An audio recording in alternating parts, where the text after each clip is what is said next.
Beberapa hari lalu lampu kita dikejutkan oleh petir yang bertubi-tubi dan kemudian beberapa fase mengalami keanehan, dia tidak turun tetapi mati.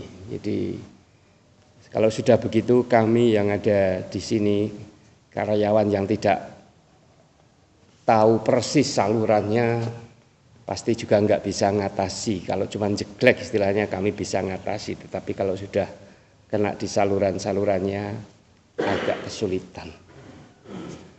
Padahal kadang yang namanya listrik mati itu sesungguhnya bukan kabelnya lalu putus terpisah gitu, enggak. Saluran listrik itu tipis sekali. Tetapi kalau tidak menyentuh dua benda itu, tidak pernah akan mengalirkan daya.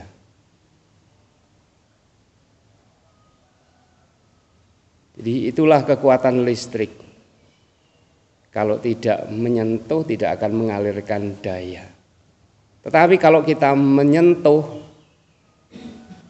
untuk saluran listrik yang sudah salurannya itu siap terkena plus minus, kita nyentuh sedikit saja pasti langsung bisa kebakar atau kesetrum kita ini.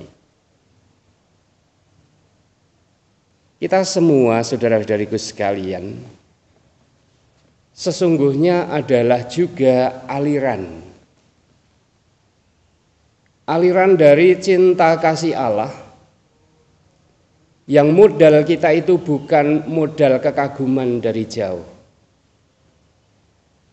Modal kita itu bukan sekedar kehebatan kita. Modal kita adalah sentuhan yang real dengan Allah. Karena itu Yesus menegaskan panggilan kita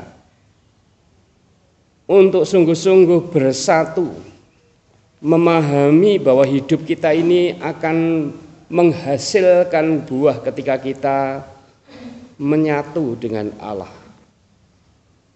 Ketika kita tinggal di dalam Dia. Seperti halnya yang juga secara hidup itu digambarkan dengan relasi ranting dan pokok anggur, di mana ranting pasti tidak akan menghasilkan buah, bahkan mati kalau tidak menyatu dengan pokok anggur. Hari ini Tuhan begitu lugas mengatakan bahwa kita harus tinggal di dalam Dia. Dan semuanya ini kukatakan kepadamu supaya sukacitaku ada di dalam kamu dan sukacitamu menjadi penuh. Sukacita yang ada di dalam batin kita bukan hanya sukacita letupan emosional karena kita ketemu dengan hal-hal yang membuat saraf-saraf kita itu begitu tersentak dan senang atau berkenan. Kadang kita tersentak karena kita makan buah yang kita impi-impikan, lalu kita merasa senang sekali. Kita merasa senang mungkin karena tiba-tiba nggak sengaja sedang berada di tempat umum, ketemu dengan artis yang Anda idolakan. Mungkin akan sampai jerit-jerit karena senangnya gitu.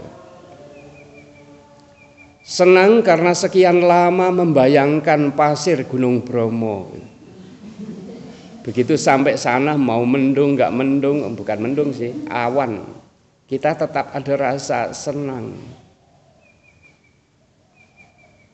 Tetapi kesukaan atau rasa sukacita di dalam Allah bukan hanya letupan emosional, bukan karena saraf yang digoda oleh entertainment, tetapi adalah hati yang dilandasi oleh pengharapan. Karena itu sukacita di dalam hidup Kristiani adalah buah dari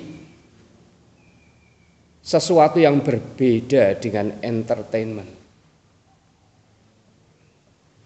yaitu konsolasi. Sukacita kita itu disebut konsolasi, consolation. Konsolasi adalah letupan yang terjadi karena munculnya pengharapan. Dan itulah sukacita yang dimaksudkan oleh Tuhan Yesus ketika mengatakan, semuanya ini kukatakan kepadamu, supaya sukacitaku ada di dalam kamu, dan sukacitamu menjadi penuh. Supaya kita hidup di dalam semangat yang sungguh-sungguh ada di dalam Dia, gembira di dalam Dia, karena kita terus dibakar oleh semangat harapan yang kemudian akan mengalirkan itu pada buah yang lebih utuh lagi, yaitu pada kasih. Kalau kita perhatikan, inilah panggilan kita semua. Karena itu kita sendiri memberi kesaksian sebagai rohaniwan-rohaniwati untuk menjamin bahwa kita bukan dibuat sukacita hanya oleh barang-barang yang kita miliki. Kemudian kita diajak dan diajar untuk selalu berani melepaskan hal-hal yang kita miliki demi kerajaan Allah, demi orang miskin, demi pelayanan. Itu artinya kita diajak untuk tidak mengandalkan pada rangsangan saraf kita untuk ketawa terkekeh-kekeh, tetapi kita diajak untuk merasakan sentuhan pengharapan bahwa di dalam kesulitan-kesulitan kita, Tuhan pasti akan memberi alat kepada kita. Sesulit-sulitnya kita menemukan mobil, kadang tiba-tiba masih ada motor di sekitar kita. Itulah hal-hal yang tak terduga yang sebenarnya juga adalah pengingat bahwa harapan di dalam Tuhan itu tidak mati. Demikian pula mungkin kita tidak hidup dengan orang yang akan memberikan sukacita pada kita pada saat kita mau tidur. Orang yang menikah itu mau tidur ada yang ngasih senyum gitu.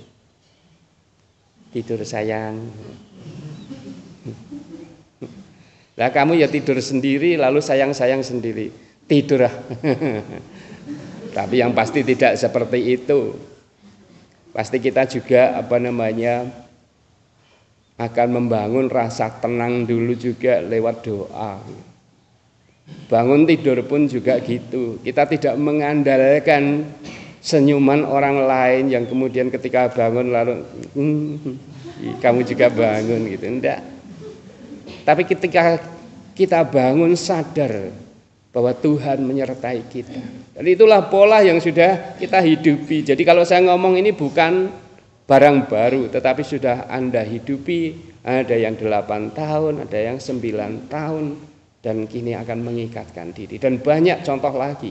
Kita tidak dirangsang hanya oleh saraf untuk bisa gembira, tetapi oleh pengharapan yang membuat kita itu menjadi orang-orang yang tangguh.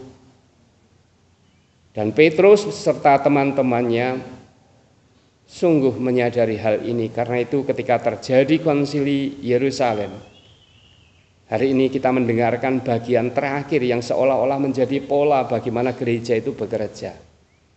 Kita mendengarkan pertama khotbahnya Petrus yang luar biasa karena Petrus sudah sebenarnya juga adalah orang yang pasti ada ketegangan. Aku ini orang Yahudi yang mestinya sunat dan pasti iya, tetapi bagaimana dengan orang lain? Ada tuntutan untuk menyesuaikan, dan ini barang yang tidak mudah. Tetapi akhirnya Petrus begitu tegas untuk mengatakan kepada orang-orang yang bersama dia dalam konsili itu. Yang kedua, kita mendengarkan kesaksian Paulus dan Barnabas. Dan yang ketiga yang menarik, yang mungkin kurang kita perhatikan, bahwa kemudian mereka menulis surat. Sama seperti pola-pola yang dihidupi gereja saat ini. Setelah banyak berbincang-bincang, mereka akan menulis, entah itu namanya dokumen apapun, entah itu ensiklik, entah itu pesan paus, pesan pastoral atau apapun. Dan itu menjadi pegangan. Kalau orang ngomong kadang enggak jadi pegangan karena berubah-ubah. Tapi kalau tertulis menjadi pegangan. Dan itulah yang dilakukan oleh para murid. Sehingga boleh dikatakan yang mereka tulis tadi adalah surat para murid yang pertama sebelum surat-surat yang lain. Saudaraku sekalian yang terkasih, marilah kita mensyukuri bahwa diri kita semuanya ini dipanggil untuk menjadi saluran sukacita dan belas kasih Tuhan. Kiranya kalau kita itu kabel yang membawa setrum atau pipa yang membawa atau mengalirkan air, kita